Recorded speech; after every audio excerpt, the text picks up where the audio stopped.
Hey, welcome, all my right thinkers. Thanks for tuning in to check out your boy, P Funk. Thinking right out here in the lab. Where I do what I do for you. Right thinkers, we about to get into meditation. Something I'm pretty good at. So I want to share that with you. I got a nice little chapter full of information to help you get along meditation. Okay, so that's the lesson we're going to right now. Let's go. Rightism. 25 rule live by. Storytelling. Story with a message. There's a message in the story for life. I give life lessons. You tune in receiving them. We got a good thing going. I appreciate you. Let's rock. Right Thinker's mission, and that's what I'm on, is to enlighten, inspire, educate, and motivate you, the individual, to a higher spiritual level of enlightenment. Right Thinker's way of life through mental and spiritual discipline daily will help and guide you to attain your goal of spiritual enlightenment, aka know thyself. My mission is to get all right thinkers to do just that, know thyself. If you're a right thinker, your goal should be to know thyself. Let's get together and make it happen for thyself. I asked the question, do you know you? It's rhetorical. But if you don't have an answer for yourself, tune in. I can help you with that. That's what I do for you. I ask you, do you know you for a reason? Why? We all think we do, but let's see which one of these people are you. A person who knows not and knows not that they know not is foolish. Disregard them. A person who knows not and knows that they know not. It's simple. You teach them. That's why I do what I do for you. Appreciate you too. Stay tuned. I got more for you. A person who knows not and believes and thinks that they know is dangerous, avoid them. I do. A person who knows and knows not that they know is spiritually asleep. I can awaken them. I'm the spiritual alarm clock here to wake you up with knowledge of self. A person who knows and knows that they know is wise. Follow them. All these persons reside in you. Right thinkers, know thyself. And to Mayat, be true. Let's start out with introduction to meditation in Heka. Heka means words of power. When you're in prayer, you use Heka. That's the purpose of it. So, really, meditation is to think, to ponder, to fix attention, aka, in other words, to medicate or self reflect. All right? It's all personal and internal. And the goal is to get you to mentally commune with your higher self. Mentally, it's all in the head. Let's go. Introduction into meditation. For those who might not know what it is, I'm going to break it down for you, and then we're going to get real into what the powers of meditation, how it works for you.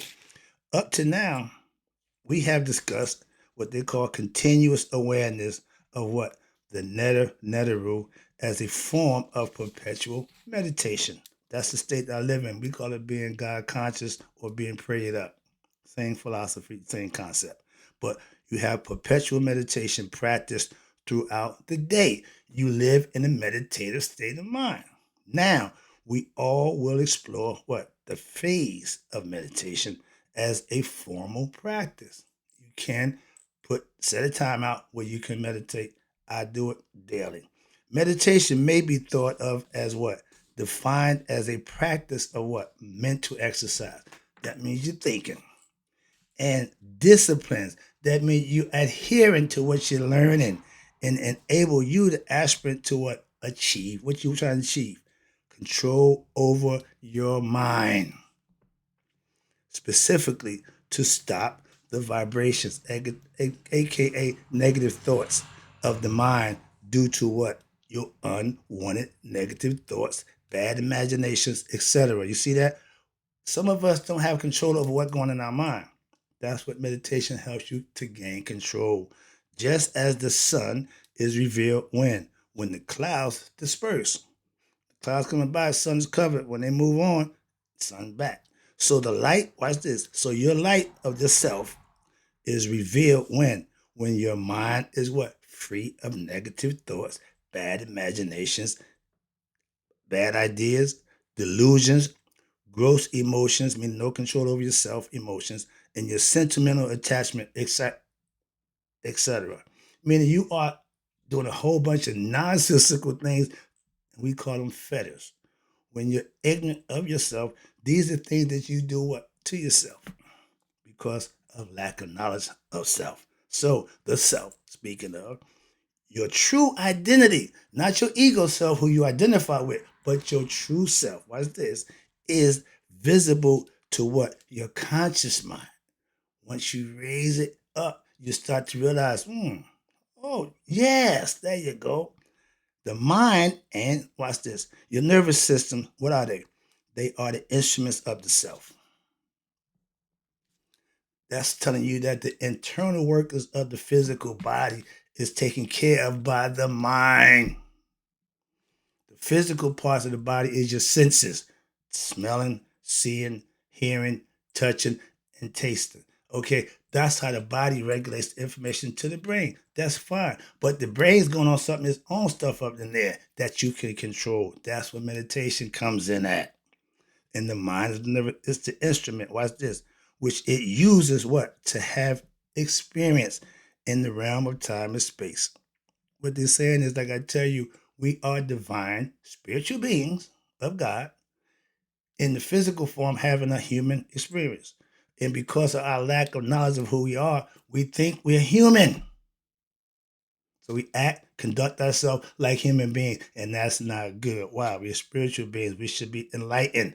Akus, enlightened beings walking the earth. That means you know who you are before you die. Again, I keep using the caterpillar concept. Why? It's perfect. We're all born caterpillars. We're all born human.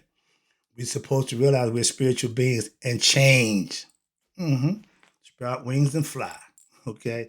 Caterpillars don't have wings until what? They get them. You earn them. Like they say, Red Bull, get your wings. But that's the concept. They know. So that's what I'm saying. And when somebody who knows esoteric meaning, subliminal messaging, they will play with the ignorant people's minds. Why? They'll present something to them that makes sense to a person who know, and they won't have a clue for those who don't. That's what the Masons do all the time. They've been doing it for years. Everybody practice that technique. Moving on. But having a human experience, the spirit comes into the physical form to know itself in the physical form so it can go home, which is what it had created in much the same way as a person, watch this, falls asleep. What that mean? And you develop an entire dream world where out of your own consciousness. In Star Wars, when Luke was going into the cave to find about himself, the dark side they call it, what you bring in is what you're going to use. If you come in peace, you have no weapons. If you come in ignorance, you're coming to learn to become enlightened. So whatever you need, your dark side, you have to cover that idea and that concept for yourself. Okay? But like in the dream world, nothing goes on outside of you. Everything's in your own head. Get the concept? And watch this. It is the unconscious and the subconscious levels where the most intensive work of what yoga takes place. Why? Because it is there that the conscious identification of a person creates what? The impressions of self in the mind. And where desires are based on those what impressions that you develop. If you develop an ego consciousness, what you gonna want? Pleasures, money, fortune, and fame. Sound like a human being, don't it? Yeah. We're spiritual beings having a human experience. So if you want to be human, or a Boris time, and that's why it's this. It is these desires, physical desires, that what keep you the aspirants involved in the realm of time and space, or what? It frees you the aspirant from what? The physical world of time and space if you are supplemented into what? Your spiritual desire for enlightenment. Self-improvement, being your best self, all those are generated by you, but it starts with a thought. You're not, the world was created out of a thought. So everything originates where? From here to here, and then it's verbalized. The Heka. Heka is words of power. Why? Because the thoughts that come from the heart generates in the mind, and the mouth expresses it. That's why.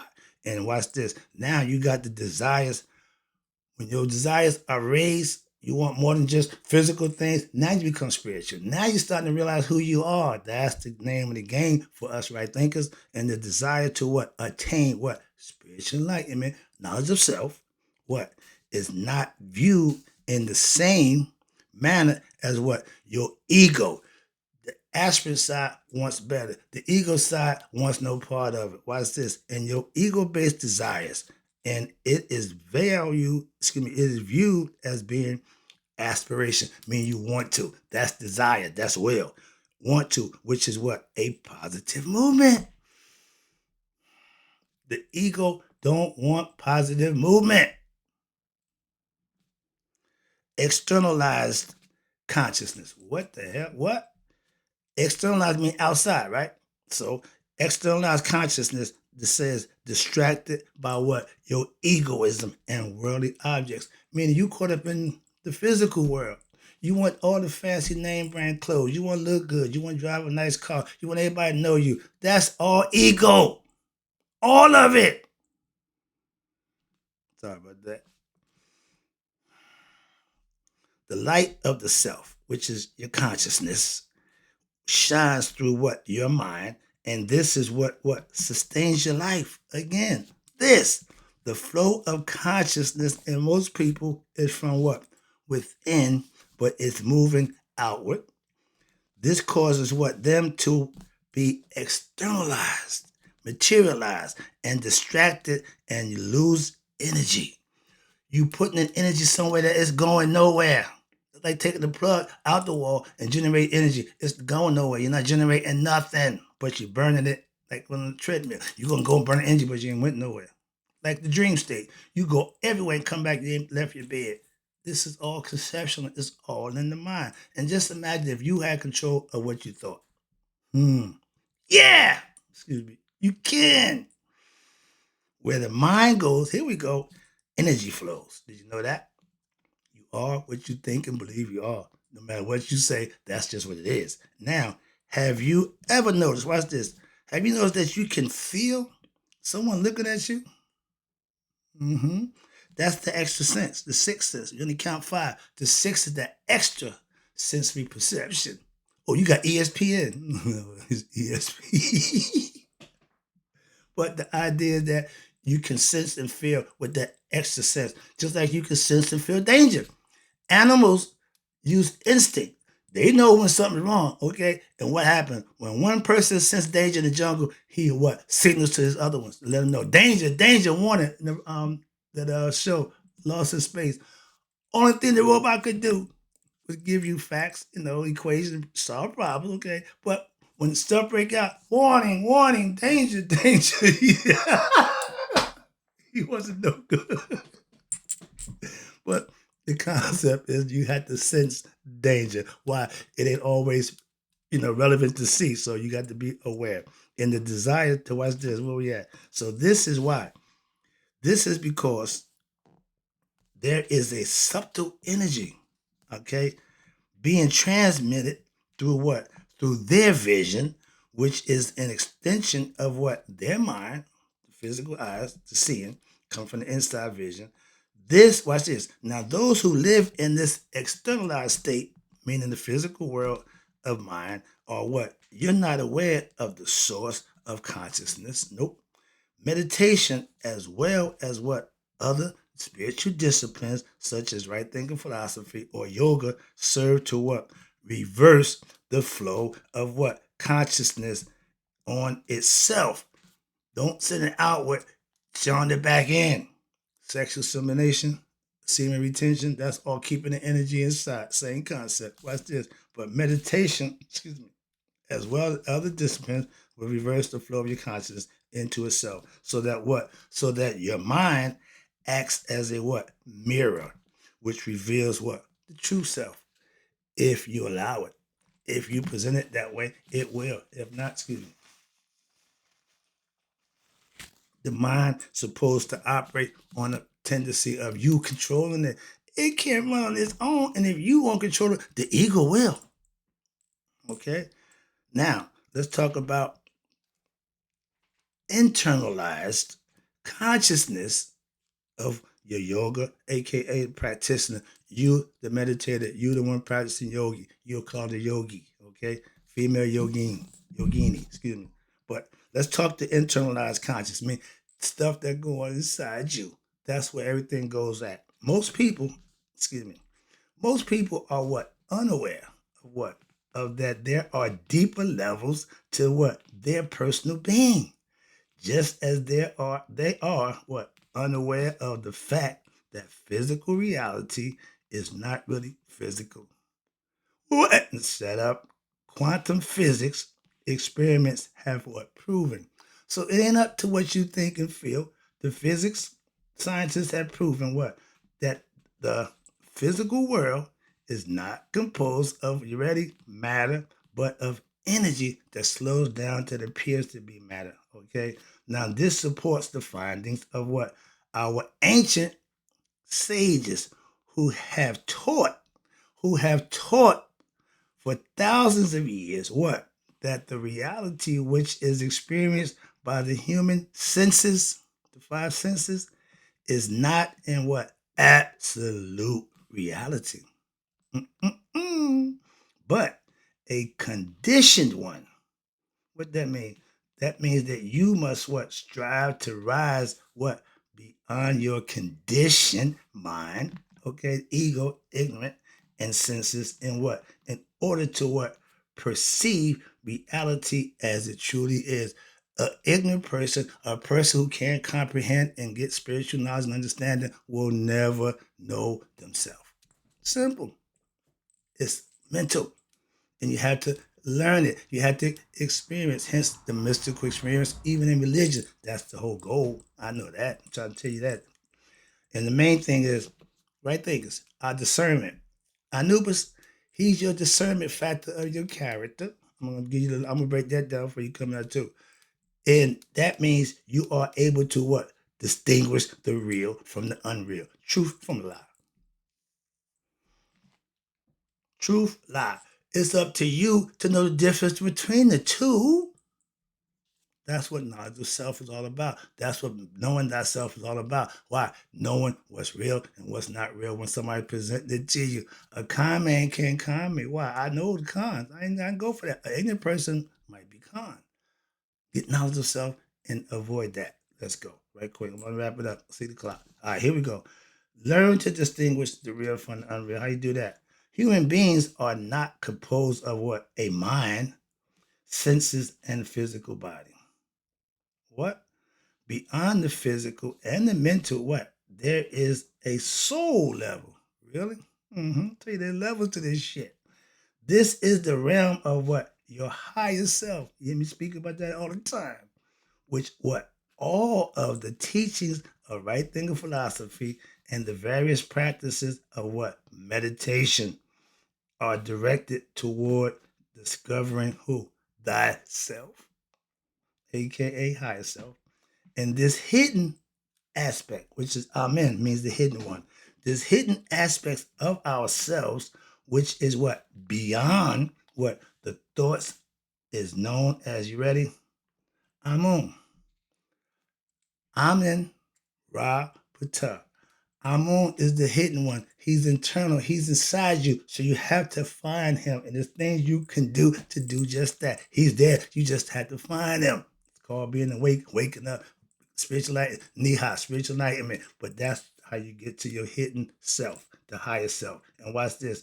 You got Asar, or a mentor in our ancient Egyptian system of spirituality, and in Brahmin, which is the Indian and the Vedic philosophy, is called the Atman, the All, the Absolute, which is God. Okay, you have what they call a universal soul.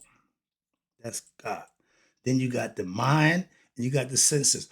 Where they a mind and sense is in the physical body. The mind and sense in the spiritual realm can't exist without a physical body. So you have what they call, I just told you about the nervous system. That runs the body, the internal part. That's what the mind controls, your astral body in your astral world, which is what? The duat or the underworld. The physical body can't go there. Only the internal part, which is the astral body. That's the astral world, the next level.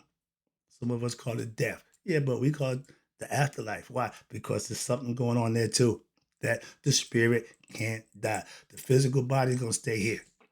The spiritual realm, the astral realm, is where the spirits dwell. And then you got the last part, which is the physical body, and you're in the physical world. But you are a spiritual being in a physical world. Why? That's what's running the body. The body without spirit is dead. It's nothing. We give it life with the spirit. Trying to make it simple. Let me wrap it up. So now, when you are active and not practicing or experiencing what? The wisdom of yoga, meaning you just going through, you are distracted, what? From your real you.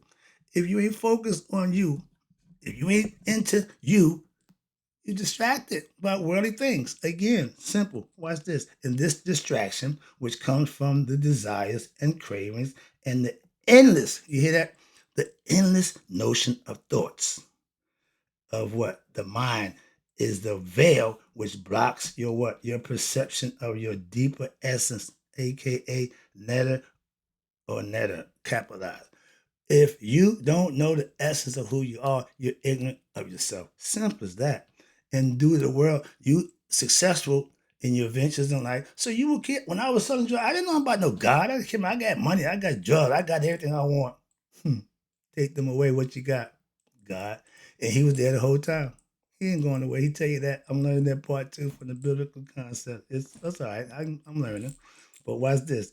These distractions keep you what? Involved mentally. It keeps the senses and the body so that you have come to what? Believe this is real you.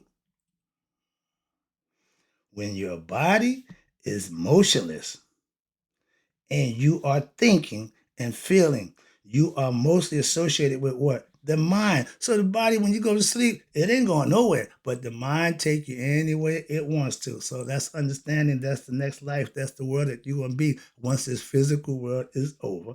And tell you, sleep, practicing death. At times when you are not thinking, watch this, such as what? In your dreamless sleep state, the mind pretty much takes over and goes on its own, and you ain't even aware of it. That's why when the things happen in the dream, sometimes we remember, sometimes we don't. Okay. Oh, it was a message in it because I remember. Oh, just as you remember. Okay, but some of us like to believe there's messages. They talk all that. When people start to sway you to a whole bunch of nonsense, that's why I hit the button. What? I'm getting off. I don't entertain a lot of nonsense. That's all. Then what happened? Now, then you are associated with what? Your higher self. When you go into deep sleep state, you go into that realm that you're gonna be forever. You don't even know it, but you're there. And when you wake up, you feel so relaxed, so good. Man, that shows a good sleep. Because you went to that place and didn't even know it. See, in your mind, you can go there and don't even know it. But when you become conscious or you learn how to lucid dream, you know you're there even in the dreams world. But watch this, my word. However, this connection in your dreamless state is what? Is veiled by what? Your ignorance. You don't know. Why? Because you are asleep mentally, spiritually, physically. The body's laying down, the mind's taking over. You don't need the physical aspect. So all you got is mental stuff going on. And watch this. Because now you're asleep, and what? Because you're in a deep sleep trance state, you are not aware of the actual experience. That's why.